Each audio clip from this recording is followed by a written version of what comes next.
जेव्हा एखादा नेता 30 ते 35 वर्ष संसदीय राजकारणामध्ये काम करत आहे, तेव्हा तो नेता काही फक्त त्याच्या मतदारसंघापुरता नेता उरत नाही. एकतर तो राज्याचा नेता बनतो आणि दुसरी गोष्ट म्हणजे एक चालतं बोलतं ज्ञानपीठ किंवा ज्ञानकोश बनलेला असतो. आणि अजितदादांच्या बाबतीत असं म्हणता येईल, सहकार असेल, शेती असेल, दळणवळण असेल, तंत्रज्ञान असेल, प्रत्येक फील्डमध्ये ह्या माणसाचा स्वतःचा ठसा होता, स्वतःचं नॉलेज होतं, स्वतःचं नेटवर्क होतं.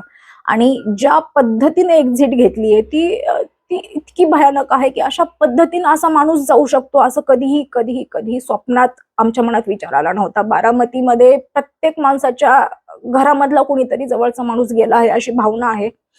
आणि इथून पुढे महाराष्ट्राला बघायचं होतं की दादा मुख्यमंत्री झालेले महाराष्ट्राला बघायचं होतं. महाराष्ट्राने स्वतःचं परमनंट उपमुख्यमंत्री गमावलाय.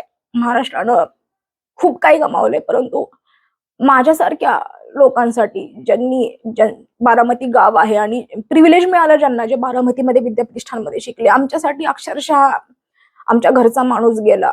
एक खूप खूप काही गेलं आणि त्या भावना शब्दामध्ये मांडून दाखवणंच शक्य नाहीये.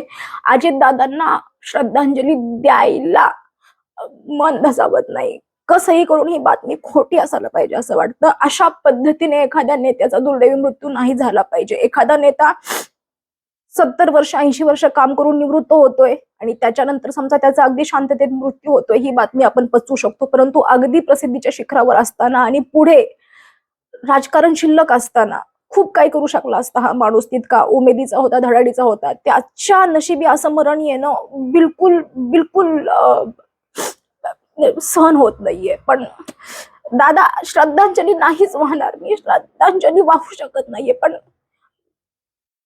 काश तुम्ही परत याल, काश ही बातमी खोटी असेल आणि काश पुन्हा एकदा तुमचा आवाज घुमेल, पुन्हा एकदा तुम्हाला विद्याप्रतिष्ठानमध्ये ऐकायला मिळेल, पुन्हा एकदा तुम्हाला मंचावर ऐकायला मिळेल.